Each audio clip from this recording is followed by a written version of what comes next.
June 12, Ilesha residents panic over alleged influx of Fulani men, or Fulani herdsmen specifically.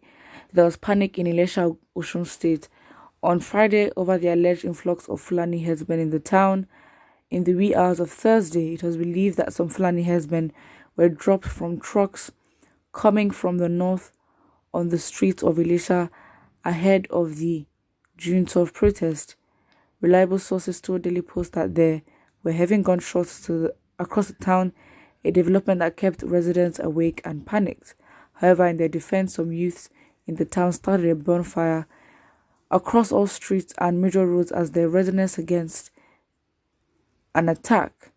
The Osun State Police Command spokesperson SP Yemisi Opalola clarified that the residents started a bonfire across the roads in town due to a report of Fulani herdsmen, which according to her is not true. Police have not confirmed their claim, but we are on top of the situation. The residents acted on the report of the influx of Fulani herdsmen.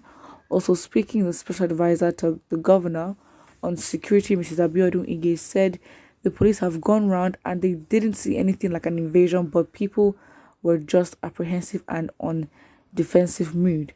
Our people should be calm. If there's any observation or strange movements noticed, they should quickly call the attention of the security agencies for prompt reaction.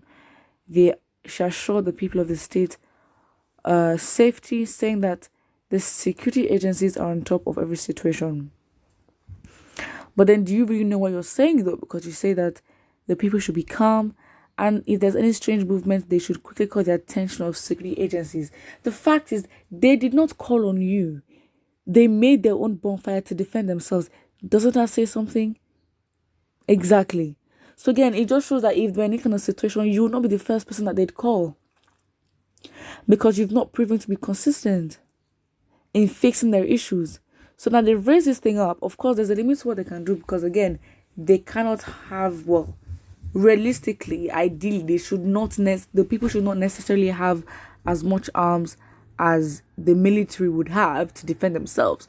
So again, that also limits the kind of impact they'd have in terms of defending themselves. However, it still does not mean that the police still isn't obliged to take care of, the citizens of Osun State, because again, it's like you expect them to literally just do what? These are the kind of things that would escalate unnecessarily, and then again, it's just a bit strange. Okay, for now we're gonna be neutral and say, you know what, there isn't proof yet. But then if a whole state, or not say a state, but Ilesha specifically, if the people are scared that there could be a Fulani influx / invasion, then I think it's something that should not be taken lightly, because again, when it comes to Fulani herdsmen and the past occurrences, the situations were taken lightly and it got worse. So again, I hopefully they'd learn from the old situation and just understand that, when it comes to this case, let's just handle it head on and not drag it on, because to be honest, there's literally no point, except they just want extra damage, in which they will have to pay for, to be very honest. Someone says, please my people, forget the police for now, prepare yourselves down for any attack. It's so crazy now that has to be a reality, in which as a Nigerian, or in this place, as just a Nigerian in general, you have to be very careful and just understand that, you need to defend yourself at any time of the day. You need to be able to run, you need to be active, you need to be able to be at alert. That is a lot of work, but it is required for you to survive in a country like Nigeria. Somebody else also says, Buhari is just using us to catch crews. See his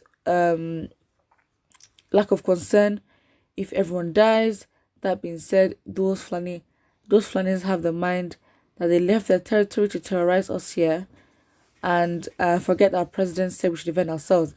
I think one thing we need to realize is that for some reason, this is basically based on the interview that Buhari had with Arise TV. It seems like as if there's a really close relationship with Fulanis in Chad, in Cameroon, in neighboring countries. Because again, for some reason, he has deals with them, and he's making or commissioning train lines on train tracks to those locations, basically the borders around Nigeria.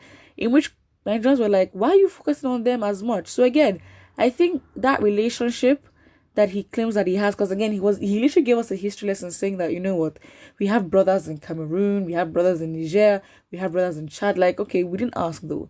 We get it, they're Fulani as well, but we didn't ask. So again, I think that just gives more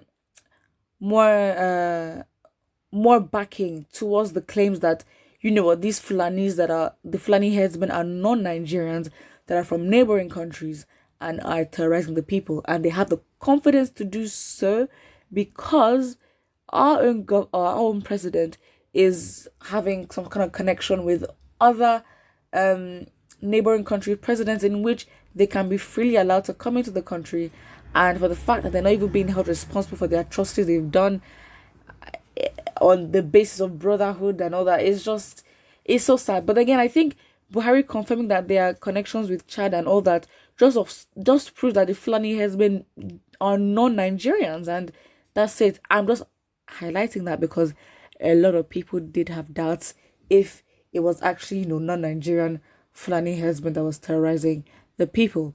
So that's just it.